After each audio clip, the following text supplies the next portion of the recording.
Hello everyone. My name is Will Cully from Cornell University, and in this video, I will go through the pre-analysis for the microchannel flow simulation for biofluid applications.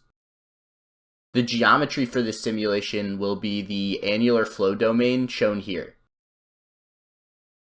This is a nanoscale geometry, representing canalicular channels within a bone, with the inner and outer diameters being 140 nanometers and 300 nanometers respectively. The length of the geometry is 500 nanometers.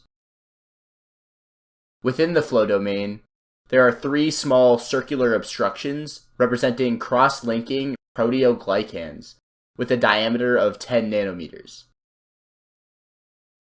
We will simulate flow with an inlet velocity of 5 micrometers per second.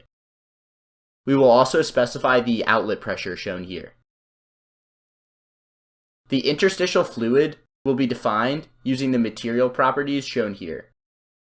Using these values, we are able to calculate the Reynolds number.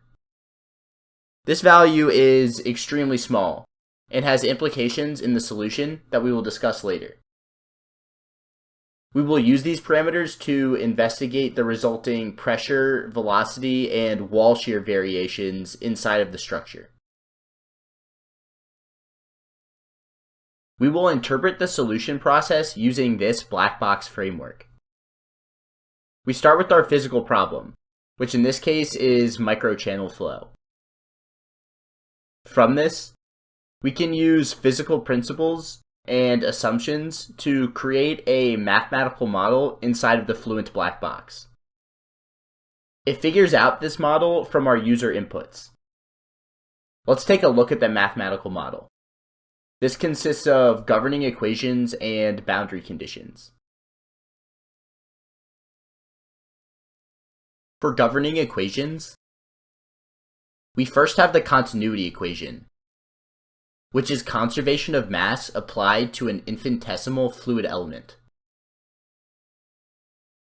Next, we have conservation of momentum equations, which arise from applying F equals ma to an infinitesimal fluid element.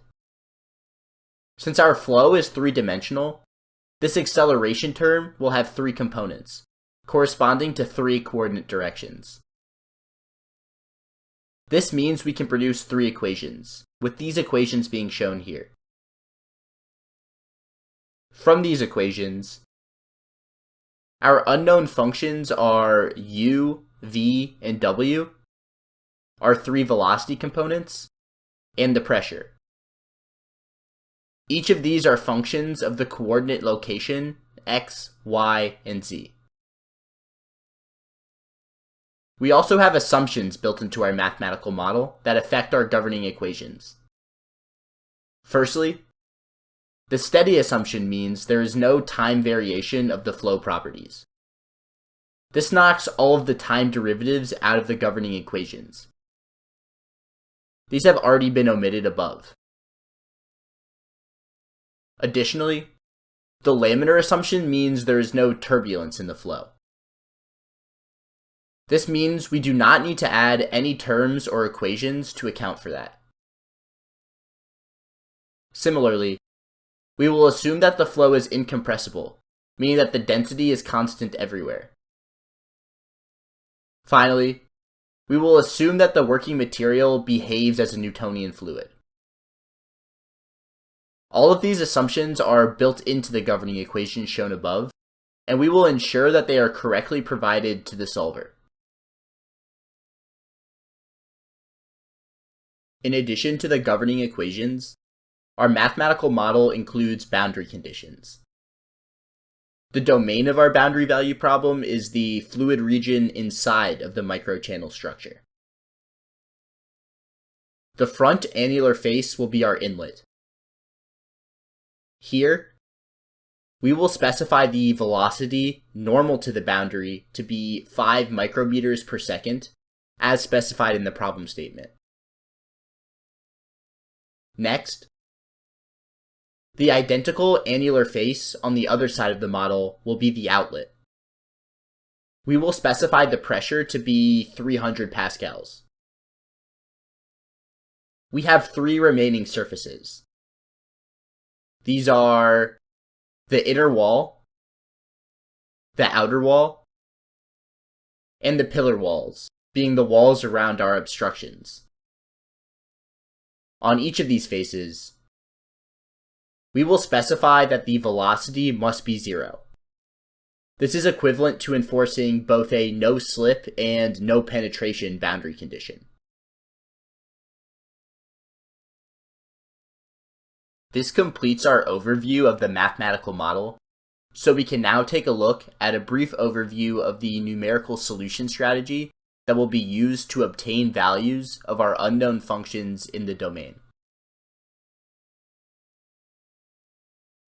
To begin this process, we need to divide the domain up into multiple control volumes, or cells. This image shows a sample mesh of the flow domain, with each of these shapes being a unique control volume. Since the domain is 3D, the control volumes will be 3D as well. To simplify this for our explanation, we can instead consider an analogous 2D geometry shown here.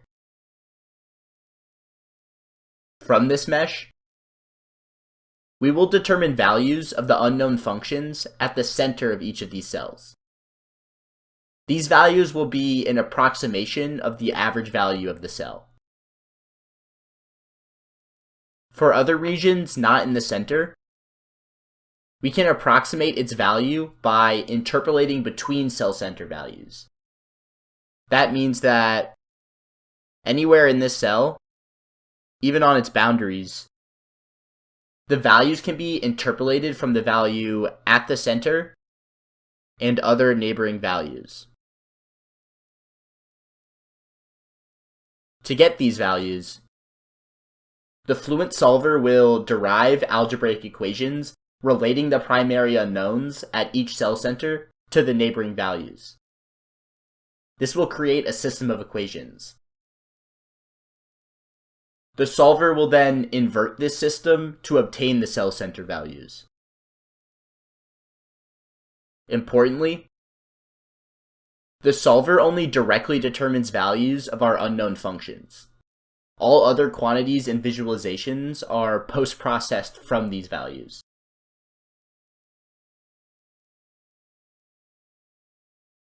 To develop and solve these equations, Fluent uses the finite volume method. It starts with the mathematical model, which we know is the differential form of our governing equations and associated boundary conditions. It needs to develop algebraic equations relating cell center values of the primary unknowns. To do this, it first goes to the integral form of the governing equations and applies it to each control volume. The process of developing these algebraic equations introduces a discretization error, caused by only finding the values at cell centers. We can reduce this error by refining the mesh. These algebraic equations are nonlinear, so to solve them, Fluent must linearize them about guess values. Doing this introduces a linearization error. This process is performed iteratively by continuously updating the guess values. We repeat this process until the imbalance falls below a selected tolerance. For more information about this process, check out the E. Cornell certificate for computational fluid dynamics.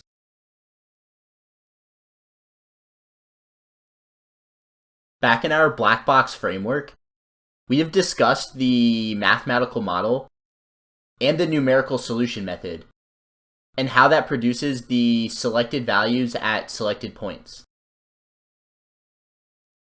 Now, I want to show some expected trends to help us gain a better understanding and intuition about the flow in the bone structure.